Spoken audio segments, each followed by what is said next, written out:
Hello အားလုံးမင်္ဂလာပါ MITDC ကွန်ပျူတာသတင်းကြောင်းနဲ့ကြိုဆိုပါရစေကျွန်တော်ဒီနေ့မျှဝေပေးတော့မယ့်သင်ခန်းစာကတော့ Adobe After Effects CC 2021ထဲမှာဒီပေါ့နော်အသုံးပြုလို့ရတဲ့သင်ခန်းစာလေးတစ်ခုပေါ့နော်ကျွန်တော်တို့ဒီ video editing တွေ editing လုပ်တဲ့အခါမှာပေါ့နော် video editing ပြုလုပ်တဲ့အခါမှာကြတော့တချို့ပေါ့နော်ဒီတရုပ်ဆောင်တွေမှာwebsite လေးတွေပါနေတယ်အဲ့လိုမျိုး website လေးတွေကိုကျွန်တော်တို့ဘယ်လိုမျိုးဒီအဖေထုံးမလဲပေါ့နော်ဘယ်လိုမျိုးဖြောင်းမလဲဆိုတဲ့သင်ခန်းစာလေးကိုဒီ video သင်ခန်းစာဖိုင်လေးထဲမှာကျွန်တော်အသေးစိတ်ရှင်းပြပေးတော့မှာဖြစ်ပါတယ်တချို့ပေါ့နော်အသေးစိတ်သွားမယ့်နေရာလေးတွေမှာကျွန်တော်တို့ကနေပြီးတော့video editing လုပ်တဲ့အခါမှာကိုအရေးကြုံလို့လိုအပ်တဲ့နေရာတွေမှာပေါ့နော်အကယ်၍မျက်နှာပေါ်မှာမင်းသမီးမင်းသားတွေရဲ့မျက်နှာပေါ်မှာဝက်ရှင်လေးတွေတစုံတစ်ခုပါတော့မယ်ပါခဲ့မယ်သို့မဟုတ်အဆက်ပြောင်းလေးတစုံတစ်ခုရှိခဲ့မယ်ဆိုရင်အဲ့ဒီအဆက်ပြောင်းလေးတွေကိုကျွန်တော်တို့ကနေပြီးတော့ဖြောက်တဲ့နည်းစနစ်ပဲဖြစ်ပါတယ်အရန်ကိုလမ်းတာပေါ့နော်ကဲဒါဆိုရင်တော့အခုအဲ့တင်ခင်းစာကိုမစားတင်ခင်မှာကျွန်တော်တို့ရဲ့ YouTube channel ကို subscribe မလုပ်ရသေးဘူးဆိုရင် subscribe လုပ်ထားပေးဖို့တောင်းဆိုပါတယ်ဒီ YouTube channel ကနေပြီးတော့တင်ပေးနေတဲ့သင်ခန်းစာလေးတွေဟာအကျိုးတစ်စုံတစ်ခုရှိခဲ့မယ်ဆိုရင်လည်း like and share လေးဖြင့်အားပေးနိုင်ပါတယ်အားလုံးပဲကျေးဇူးတင်ပါတယ်ဒါဆိုရင်တော့ Adobe After Effects ကိုတွားပြီးတော့ကျွန်တော်တို့နမူနာလုပ်ထားတဲ့ဒီ video ပေါ့နော် video footage လေးကိုကြည့်ပါမယ်ဟောဒါကြတော့ကျွန်တော်တို့ editing version ဖြစ်ပါတယ် edited လုပ်ပြီးတော့ပေါ့နော် edited လုပ်ပြီးတော့ရေဆိုတော့ကျွန်တော်ကနေပြီးတော့မလုပ်ရသေးတဲ့ version ကိုကြည့်ရအောင်ဒါကကြတော့မလုပ်ရသေးမလုပ်ရသေးတော့ဒီမျက်နှာပေါ်မှာသူကအဆက်ပြောင်းလေးတွေရှိနေတယ်ဒီမှာတစ်ခုဒီမှာတစ်ခုဒီမှာတစ်ခုကဲဒါဆိုရင်တော့အခုဒီနေရာမှာအဆက်ပြောင်းလေးတွေကိုပေါ့နော်အဲ့အဆက်ပြောင်းလေးတွေကိုကျွန်တော်ကနေပြီးတော့ဒီမှာအဆက်ပြောင်းလေးတွေကိုဖြောက်ထားပေးတယ်ပေါ့နော်ဒီနေရာမှာတချို့ Photoshop သမားတွေကတော့ကြတော့နားလေလွယ်မှာပေါ့နော်တချို့ကြတော့ video editing တည်တဲ့ပဲလိုက်ရတယ်ဒီ Photoshop မလိုက်ဘူးအဲ့လို Photoshop မတင်ဘူးသေးဘူးဆိုရင်တော့နည်းနည်းလေးနားလေရခက်တယ်နောက်ပြီးတော့ video editing သမားတွေကလည်းဒီ Photoshop အပေါ်မှာမူတည်ပြီးတော့သူကအလုပ်လုပ်ကြတာပဲဖြစ်ပါတယ်ဒီ Adobe After Effects software ဆိုတာကလည်း Adobe company ကနေထုတ်တဲ့ software မို့လို့သူကကြတော့ tool လေးတွေကကြတော့တခြားသော software တွေနဲ့အတူတူပဲဖြစ်ပါတယ်video editing software မှာဆိုရင်ဒါဆိုရင်Photoshop နဲ့တော်တော်လေးနှိစက်တာပေါ့နော်Photoshop tool လေးတွေကိုဒီ Adobe After Effects မှာသုံးထားတာပဲဖြစ်ပါတယ်ဒါဆိုရင် Photoshop ကျွမ်းကျင်တဲ့လူကတော့ဒီ Adobe After Effects ကိုပို့ပြီးတော့လေ့လာရတာအရင်လွယ်ကူပါတယ်နော်ကဲဒါဆိုရင်တော့အခုကျွန်တော်တို့ဒီနေရာမှာဒီမင်းသမီးပုံပေါ့နော်ဒီကောင်မလေးမျက်နှာပေါ်မှာရှိနေတဲ့အဆက်ပြောက်လေးတွေကိုကျွန်တော်တို့ကနေပြီးတော့ဘယ်လိုမျိုးဖြတ်မလဲပေါ့နော်ကဲဒါဆိုရင်ကျွန်တော်အတူလိုက်လုပ်ကြည့်အောင်အရင်ဆုံးကျွန်တော်ဒီနေရာမှာဒါ online ကနေပြီးတော့ down ထားတဲ့ video ကလေးလေးတစ်ခုရှိပါတယ်အဲ့ video ကလေးကိုကျွန်တော်ကနေပြီးတော့ဒီcomposition ပေါ်မှာတင်လိုက်မယ် composition ပေါ်မှာတင်လိုက်တော့ဒါသူရဲ့ resolution အတိုင်းပေါ့နော်1920 1380ဆိုပြီးတော့ဒါ resolution တစ်ခုရရှိလာမယ်ပေါ့နော်1920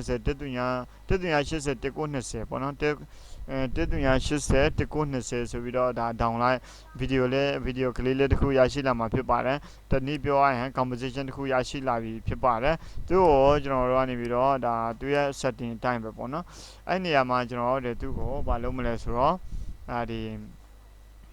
mask လေးတွေဖောက်ပေးရမယ် mask ဖောက်မယ်ဆိုတော့ဒီနေရာမှာကြတော့ပေါ့နော်ဒီဒါကိုကျွန်တော်ကဖူထားပေးမှာပေါ့နော်ဖူထားပေးပြီးတော့ကျွန်တော်ကနေပြီးတော့အစားကိုလာမယ် keyboard ပေါ်က control s ကိုနှိပ်ထားမယ် control s ဆိုတာကြတော့ shift လုပ်တာပေါ့နော်ပြီးရင်ကျွန်တော်တို့ဒီနေရာမှာ ellipse tool လေးကိုရွေးမှာပေါ့နော် ellipse tool လေးကိုရွေးပြီးတော့ကျွန်တော်ဒီနေရာလေးမှာပြီးရင်တော့သူ့ကိုnone ထားမယ်ပေါ့နော်ပြီးရင်ဒီဘက်မှာလည်းဒီလိုပဲပြီးရင်သူ့ကိုလည်း none ထားပါမယ်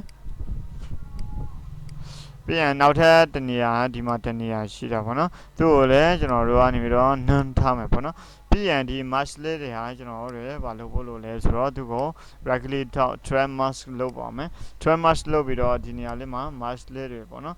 ဒီ mask လေးတွေကို select မှတ်မယ် select မှတ်ရင်မှာကျွန်တော်တို့ဒီအစားနေပြီးတော့ဘာလုပ်မလဲဆိုတော့ဒီနေရာမှာဆိုရင် translated mask forward ရှိမယ် translated mask translated mask one frame definition တော့မယ်ဆိုရင်ဒါလေးနဲ့လုပ်လို့ရတယ်လို့ဒါ track selected march forward ကိုနှိပ်လိုက်မယ်ဆိုရင်အကုန်လုံးဒါအကုန်လုံးကိုနေပြီးတော့သူကနေပြီးတော့ march လိုက်ပေးမှာဖြစ်ပါတယ်ဒီ march လေးတွေကိုကိုကဘယ်နှခုသုံးထားလဲသုံးထားတဲ့အပေါ်မှာမူတည်ပြီးတော့ကျွန်တော်တို့ကနေပြီးတော့select မှတ်ပေးရမယ် select မှတ်ပြီးတော့ဒီနေရာမှာဒီ track selected march forward ကိုနှိပ်ပါမယ်ကဲဒါဆိုရင်တော့အခုဒီနေရာမှာကြတော့ဘယ်နှမျိုးရှိလဲဆိုတော့ဒီ method မှာဆိုရင် position scale rotation 3မျိုးယူထားတယ်တချို့ကြတော့ position rotation 2မျိုးယူထားတယ်ရှိတာပေါ့နော်ကျွန်တော်တို့ကြတော့ဒီ video ကသူကရှစ်တို့နောက်ဆုံးဘေညာဖြစ်နေတာဖြစ်တဲ့အတွက်ပေါ့နော် position ရယ် scale ရယ် rotation ရယ်ဆိုပြီးတော့3မျိုးကိုရွေးမယ်3မျိုးကိုရွေးပြီးတော့ကျွန်တော်တို့ဒီဒါလေးကို track selected mask forward ကိုနှိပ်ပါမယ်track selected march forward ကိုနှိပ်လို့ရှိရင်ကျွန်တော်တို့ဒီနေရာမှာသူကဒီ track line နေတာကိုတွေ့ရမှာဖြစ်ပါတယ်ဒီ march လေးတွေ track line နေတာကိုတွေ့ရမှာဖြစ်ပါတယ်ကဲဒါဆိုရင်တော့အခုသူက track ပြီးသွားပြီဆိုရင်ကျွန်တော်တို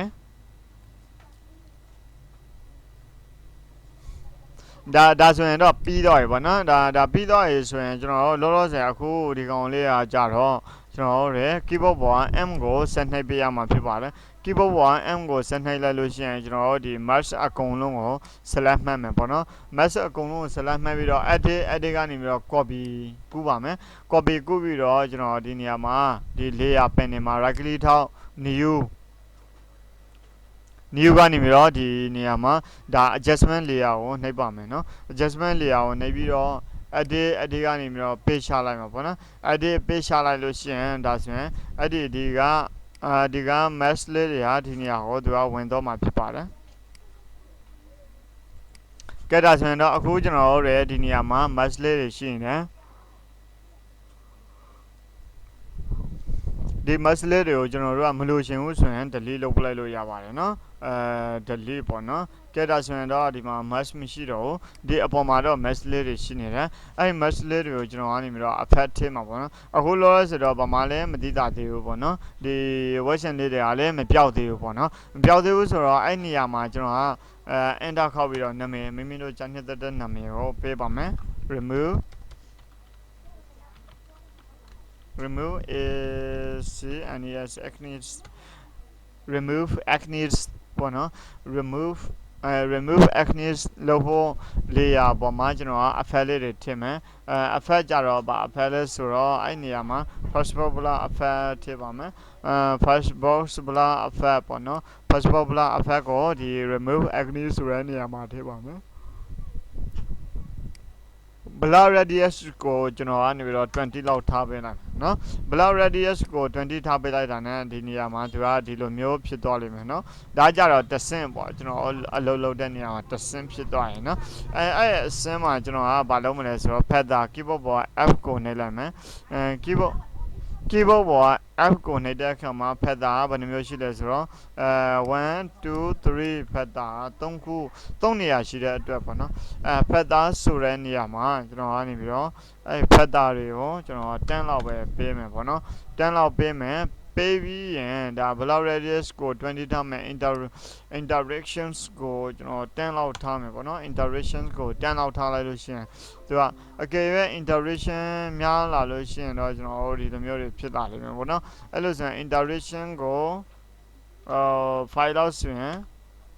5နေတာဒါကြတော့5နေတာပဲဖြစ်ပါတယ်ဒီ blur radius ကိုမိမိတို့ကဘယ်လောက်လိုအပ်လဲကိုလိုအပ်သလောက်ကိုကျွန်တော်တို့ကလုပ်ပေးရမှာဖြစ်ပါတယ်13เนาะ13လုပ်မယ်ပြီးရင်နောက်ထပ်အဖက်ကနေပြီးတော့ blur and sharpen မှာနေsharpen ဆိုပြီးတော့နှိပ်ပေးလိုက်မှာဖြစ်ပါတယ် sharpen ပေါ့နော် sharpen amount ကိုကြတော့5လောက်ပေးပါမယ် sharpen amount ပေါ့နော် sharpen amount ကိုအရင်တင်လိုက်မယ်ဆိုရင်ဘယ်လိုဖြစ်သွားလိမ့်မယ်ဆိုတော့ဒီလိုမျိုးတွေဖြစ်လာလိမ့်မယ်နော်အဲ့လိုဆိုရင် sharpen amount ကိုတက်နိုင်ဆုံးshort နိုင်သလောက်ကို short ထားပါမယ်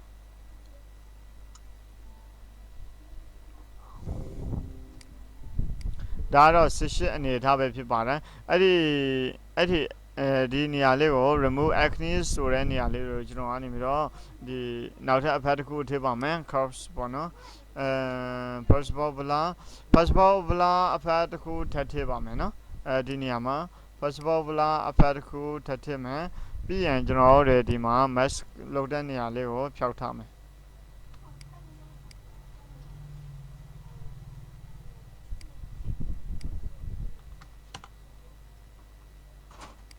interaction ကို1ဒါကြတော့မိမိတို့အဆင်ပြေသလိုမျိုးထားပေးရမှာဖြစ်ပါတယ် possible ပြီးရင်တော့သူ့ကိုဘာလို့ဖို့လို့တဲ့နောက်ထပ်တစ်ဆင့်ကြတော့ကျွန်တော်တို့ curves ဆိုတဲ့ဟာလေးပေါ့နော် CURVS curves ပေါ့နော်curves ကို